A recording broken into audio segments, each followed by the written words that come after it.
Hello everyone. If you are interested to learn artificial intelligence and machine learning and you do not have access to a powerful machine with GPUs and you are thinking of how to resolve your problem, then you are in a right place.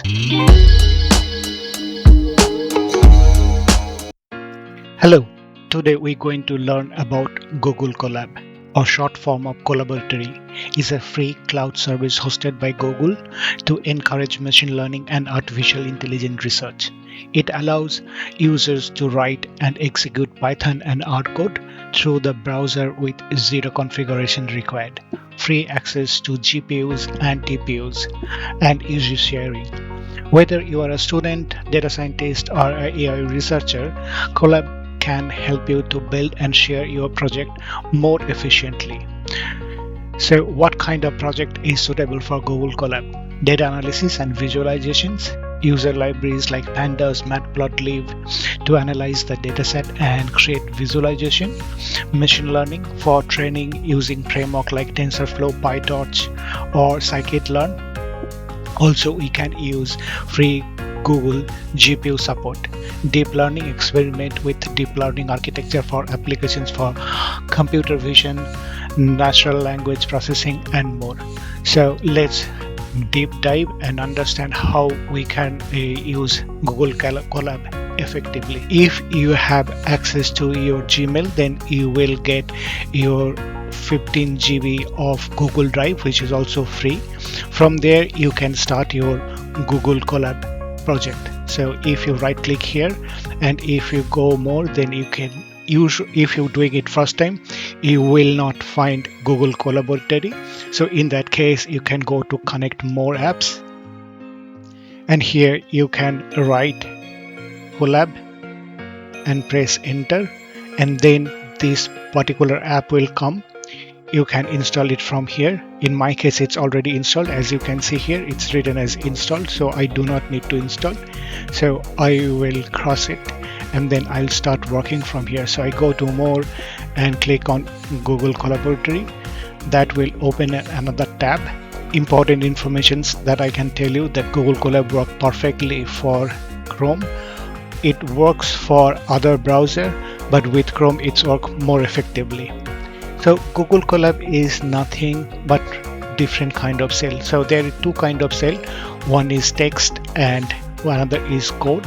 So text, because this is based on the Jupyter notebook. So for the text, we can write down everything in a textual format, and we can use markdown format to write any kind of text, and then we can use the code. I will show you both the example. For example, if I want to add a text here, if I press on the text, that will open a text cell. So let's say if I want to write a Google Colab, and if I want to make it heading 1, so as you can see, every time we click it, it will make it heading 1, 2, and 3, so heading 2, heading 3, so on and so forth. So I need to change the spelling though. Google Colab, and let's say if I want to make it bold, I select on bold. If I want to make it italics, I can also select it italics. Let's say I want to make it heading 1 and I make it bold and italics. And under that, if I want to create another text field, and let's say I want to make it as introductory or introductions, and I want to make it heading 2.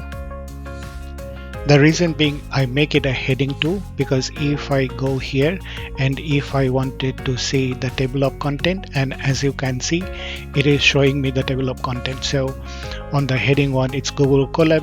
Under that, we have introductions. Now from here, you can also create a sections, or you can also create a sections from here. For example, if I want to create another text, and if I say text and I want to make it a heading 3, so that is how. Now if I go back once and show it here, you can see it from the right side as well. So now we have the Google Colab under that introductions under that text. Similarly, we can also create code cell. So if I click on the code, it will come, or if I want to bring it, so we have up and down arrow through which we can bring it wherever we want to. So now it is under text. We can use both R and Python to write the code here. The edit menu, if we go to the notebook setting, here we have the runtime type. So by default it is Python 3, but we can also R for that. As I said that it is also support some of the free GPU and TPU. So for the hardware accelerations right now, by default it will be always CPU, but you can select GPU or the TPU as your necessary. And the runtime for free of charge, it will be 12 hours. For example, if you have a big code and it need to run for longer period of time, it will run for 12 hours without any kind of interruptions. But if you pay, you purchase a additional computer unit, in that case you will get more than 12 hours. So this is how you can create the notebook setting. I just create a small Python program. For example, if I say x equal to 10, and then if I say print x, and if I press it here, you will see that it is showing me connecting. So once the connection is done, it will show me the result. So oh sorry, I just put it as a x here. I need to put it as x. So this is the value of x is showing. I did it for purposefully because on the right hand side we have the table of content. Then we have also find and replace with. So for example, if I want to find Colab, and if I want to change it with collaboratory, and if I say replace, then it, as you can see, it can change automatically here. And then if we go to the variable, it will show you all the variables. Since we have created a variable x, it will show you the what kind of variable is this. It also give you options of secrets. So for example, if you want to have an environment variable and you want to put some kind of key there, and you do not want to put it directly on your code, you can use it here. So for that you will also get a snippet. So for example, if I say my key,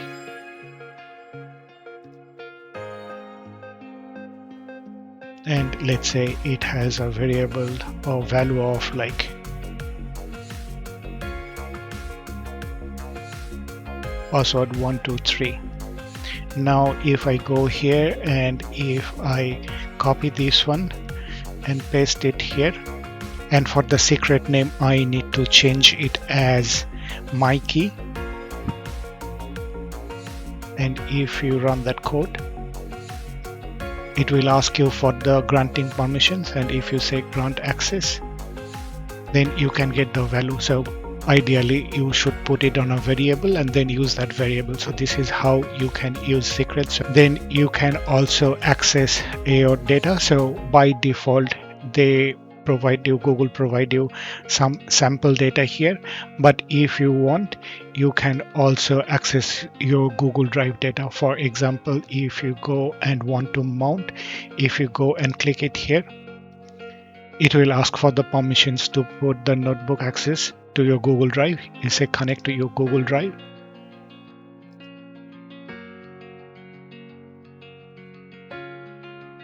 Just wait a little bit because it is showing mount on Google Drive.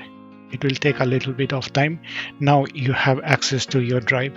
So for example, drive, my drive, and then if I have data, I do not have any data, but this is how you can access your Google Drive and fetch the data from there. So this is how you can use effectively the all these options from here. And if you want to unmount them, you can go and select here and that will unmount. you can rename them, you can move from, like, you can rename the file, you can also move from one folder to another, you can move to the trash or delete it, you can save the copy. By default it is save in your Google Drive. Here, save a copy in the GitHub gist, you can connect with the GitHub and you can save it there, and save a copy in GitHub, as I say. And there is two other options that is important. One is if you save it a normal save, then it will save, but then you can save and pin revisions, because that is quite important or helpful when you do the revision history.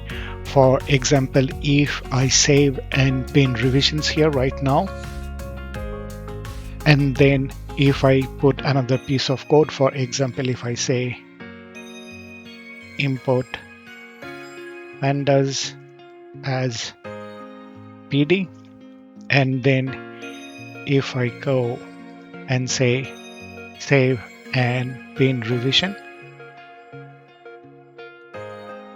I just cross it here for the time being, and if I go to the file and say revision history, now you can see that there is two different kind of file that I pinned, and you can see that the difference between them. So as you can see, on the first one we didn't have that particular piece of code, import pandas as PD.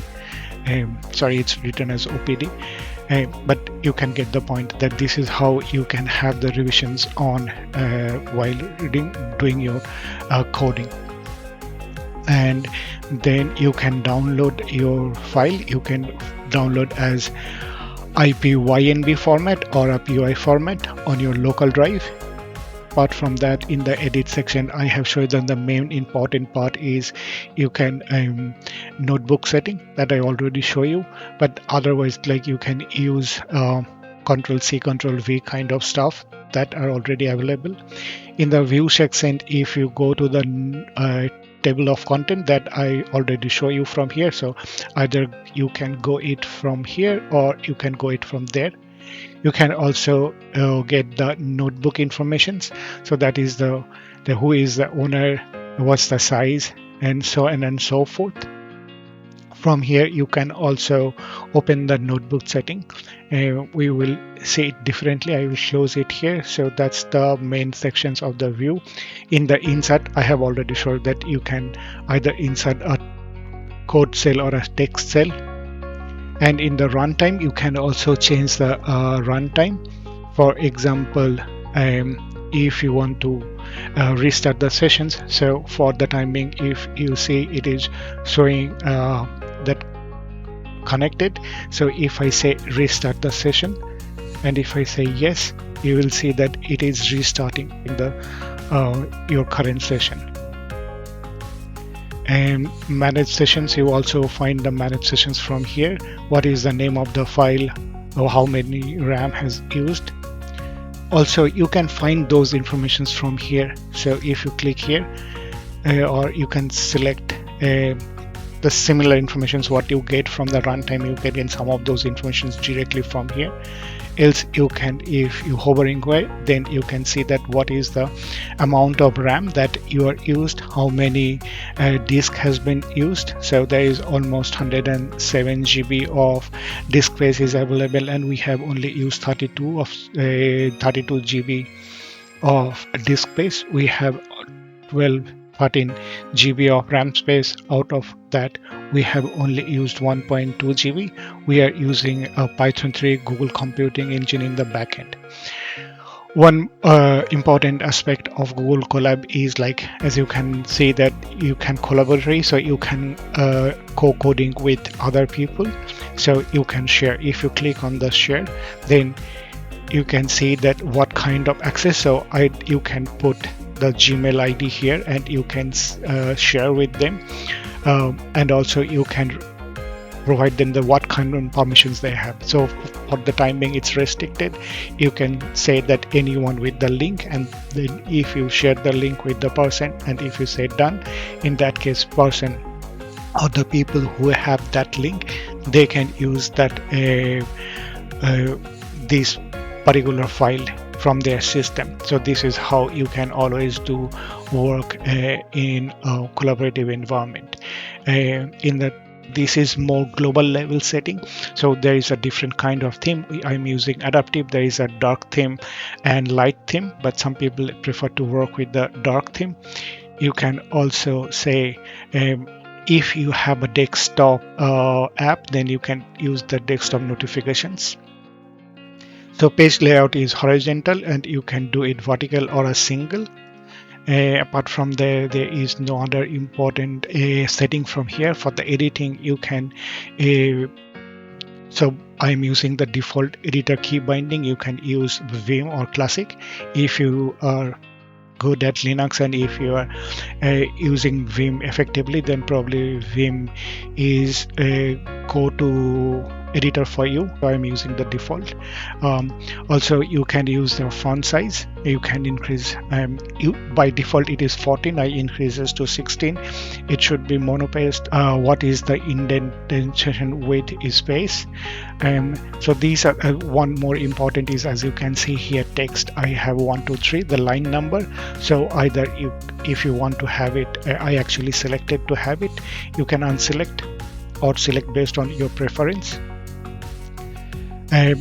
One interesting aspect that they have integrated Gemini with this code. I will show you how to do effectively with Gemini. So I just said either you can consented to using the generative AI feature, you can off it or on it based on your preferences. If you want to buy more compute, so you have 3 options: either pay as you go options, or if you buy for Google Colab Pro, which will be this much. I'm based in Europe, so this is showing me in euro. Based on your country, it will show a little bit different. And then we have a Google Pro Plus. You can also integrate with the GitHub. Maybe I will create another video to show you how to integrate a Google Colab with GitHub. Right now I do not have any integrations with the GitHub. And then miscellaneous, it's not that deep, it's just for the fun part. If you say corgi mode and you so save, then you will start work. You will see a little bit that they will start working with the corgi and other stuff. One more thing that I want to show you, that you can also use a Linux command with the exclamation sign. For example, if I say exclamation ls and if I run, then it will show you that what kind of access I have right now. So as you can see,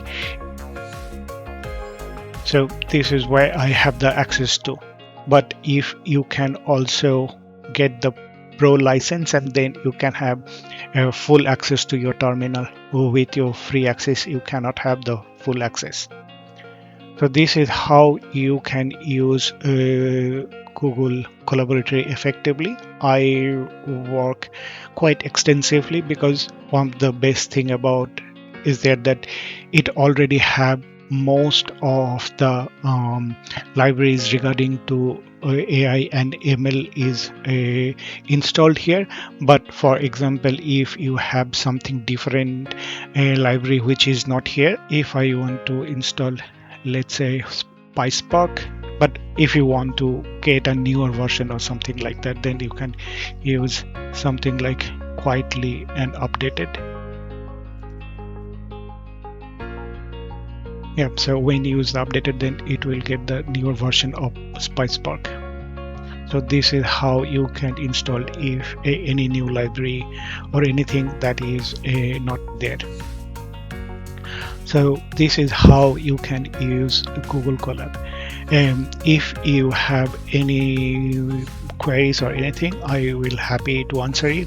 You just put some comments under this video, and I will upload a detail of this notebook in the GitHub, and I will share the link in the description sections. If you like my content and if you want to see more content like this, I will ask you to subscribe my channel and also share with your friends, and it will be nice if you press the bell icon for the notifications, so whenever I will upload a new video, you will get the notifications. Thank you for watching.